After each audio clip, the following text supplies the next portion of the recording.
For more on this, let's bring in Fox News contributor Kieron Skinner. She's also a senior advisor at the Heritage Foundation and the International Relations Chair at the Pepperdine University School of Public Policy. Kieron, it's no surprise that a number of nations around the world are condemning this action, but a lot of those who are condemning it are also scared that the same kind of thing might happen to their leadership. You make a strong point about other nations. They're condemning, but they're also watching, and this took them by surprise. In the last few months, the U.S. has moved the USS Gerald R. Ford aircraft carrier to the Caribbean Sea, other warships. It struck at least 30 boats that were alleged to carry drugs and drug smugglers. There's been a buildup of U.S. military presence in the region. President Trump's language has been unvarnished in his discussions about Maduro, suggesting that he leave voluntarily. Secretary Rubio has talked about off-ramps for Maduro. Maduro didn't listen, but the world now is listening and watching. It understands that the Trump administration actually has a strategic doctrine and knows how to implement it. This was about as flawless a military action as one could have, given the potential danger to Americans and Venezuelans in what was done. And we haven't seen in a long time kinetic action with U.S. success among its strong departments and agencies, the intelligence agencies, DOJ, law enforcement, the Department of War, the Secretary of State's office. This was an integration of U.S. military force that will give the Chinese and the Russians pause going forward. As important as it was for the region, it was important for the rest of the world, especially those hotspots where the U.S. has interest. Yeah. Obviously, it is one thing to depose a leader like this. It's quite another to move into the country and take over operations of the government, which is what President Trump says the United States is about to do. How do you see that going?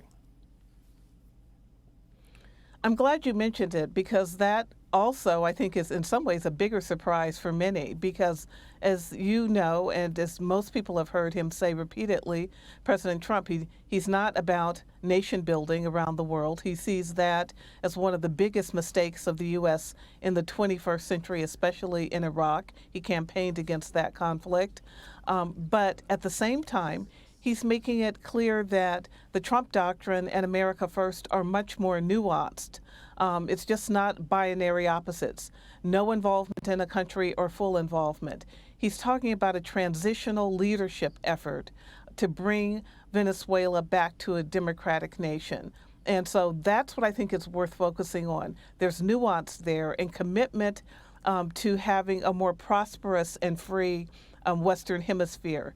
If the U.S. doesn't go in, and I think this is where the president was extremely precise and clear, the void will be filled by malign actors who are already in place. The military could split. There could be a long civil war. All kinds of actors want to take over that country, but with a steady hand by the U.S., understanding that it's a temporary commitment to leadership until there's an appropriate person in place.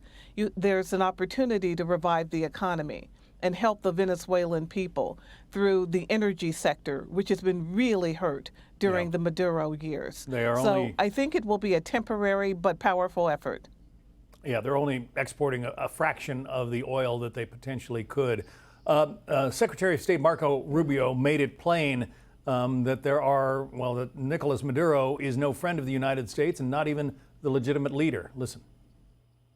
Nicolas Maduro was indicted in 2020 in the United States.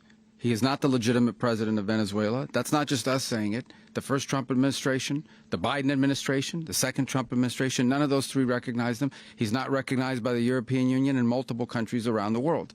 He is a fugitive of American justice with a $50 million reward. So why is it that so many countries are trying to come to his defense? I don't know that they're as much trying to come to his defense, but really trying to say that the United States is violating international law. There's more of a target on the U.S., which is really unfortunate when you look at what's happened to Venezuela, a nation that could be prospering and contributing so much to its own people and to the rest of the world. The fact that there is 2 U.S. presidents in different parties have understood and supported the indictment of Maduro and his wife suggests that in the United States there is a clear understanding that he's an illegitimate leader. And many others feel the same way in Latin America as well. So let's give it a few days. I think we're going to hear different global voices coming out supporting the U.S. effort, especially given the success of what's just happened. Fox News contributor Kyron Skinner, we appreciate your time today. Thank you. Hey everyone, I'm Emily Campagno. Catch me and my co-hosts Harris Faulkner and Kaylee McEnany on Outnumbered every weekday at 12 p.m. Eastern, or set your DVR. Also, don't forget to subscribe to the Fox News YouTube page for daily highlights.